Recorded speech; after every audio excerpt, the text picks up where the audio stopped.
You tell these stories of you at Google X, and maybe we just take a minute here and like you saw things most people would never see, Mo. And like Absolutely. that's why you don't hint on it too much in the book, but that's why I'm listening a little closer than I might to other people because I mean you were steeped in this world for a long time. 100%. You also Yeah. understand the ethos of the world, of scientists, of coders, of anybody on the cutting edge of innovation, and how it can be such an intoxicating thing to want to solve these It is. problems that come on, humans from the beginning of time have wanted to create a machine that becomes smarter than us. It's the ultimate human fantasy.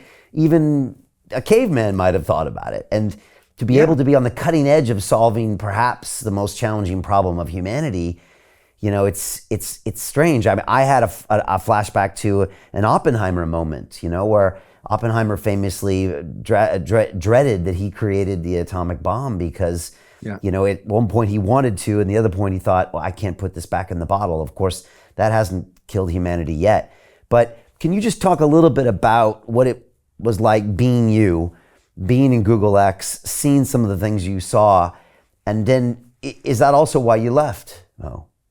100%. I mean, there are two sides to people who worked on AI. To start with, I think we need to acknowledge that nobody wakes up in the morning and goes like, I'm going to screw up today and make everything awful. Okay.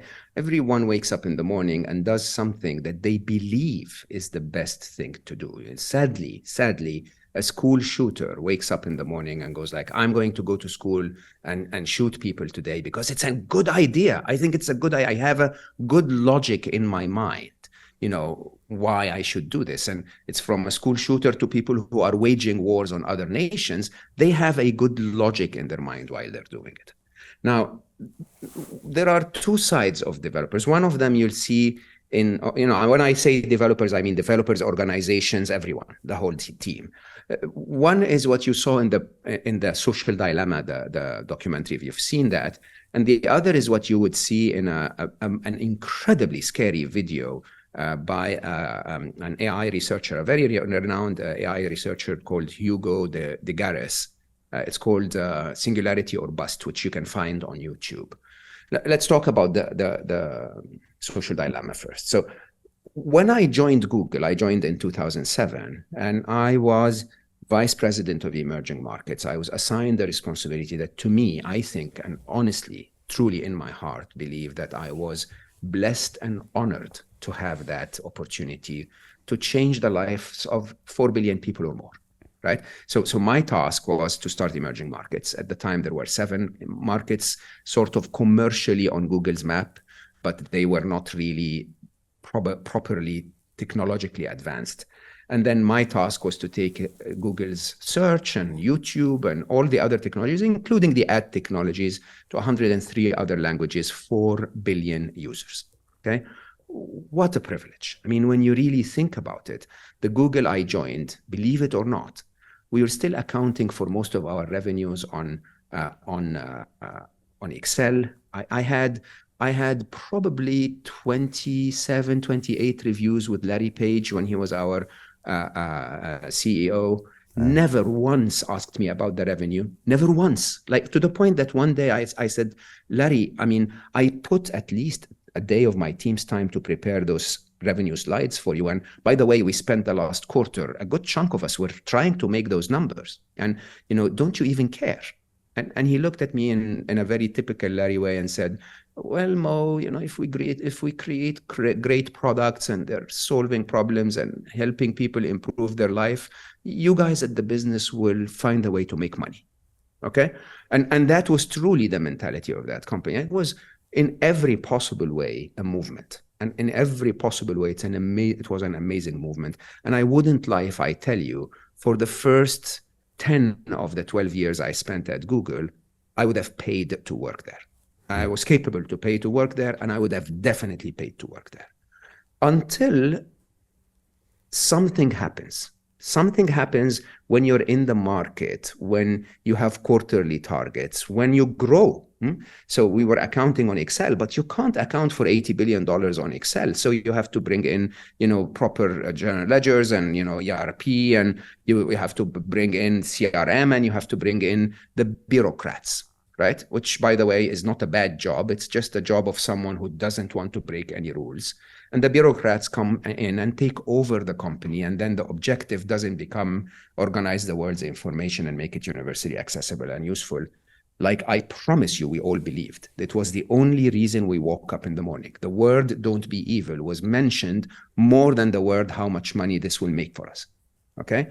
And then suddenly you have to report to the street every quarter, and you are over flooded with bureaucrats that care more about guardrails and revenues and so on and so forth, that you no longer are able to do anything. And then suddenly the tech becomes not for us, but more against us. Okay. And I say that about every technology. I love Google. I owe it my life. I will tell you that. And I think it's a very ethical company even today under Sundar. Sundar is an amazing human being. But the reality is that the system is forcing the company to make decisions based on targets that are different than the mission, right? And that's when technology goes off. So Jim Rickards has just recorded a video that's not available to anyone in the public, and he's going to be talking about how this upcoming recession is going to be fast, it's going to be bloody, it's going to be nasty. But at the same time, he's going to show you how you can position yourself to profit from all of this chaos. Now, we've made this video only available to our viewers. Go to londonreal.tv/Jim. Watch that immediately. I can't say enough good things about Jim Rickards. He understands the global economic system better than any guest I've ever had on London Real.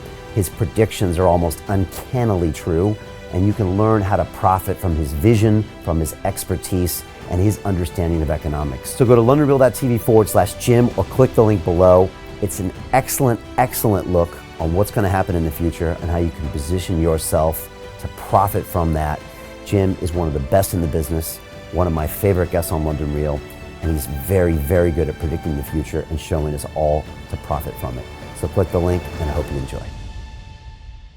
Hey, it's Brian Rose, founder of the DeFi Academy. I've told you my 4-week crypto bootcamp is amazing, but don't take my word for it. This is what my students are saying. The DeFi Academy was an amazing experience for me. It took me totally out of my comfort zone. In this course, I was challenged, I was held accountable, and pushed to do things that honestly weren't always easy. It's been phenomenal, and I can't believe we're already up on our 4 weeks. It has flown by. Going through this DeFi accelerator by far was one of the best courses I've taken. You do this course, you really get into the nitty-gritty of the activities that will make you comfortable with decentralized finance. Thank you so much to Brian and everyone at London Real and the DeFi Academy for even putting together an amazing course like this. Anybody else that wants to do it, please sign up. It is well worth the money.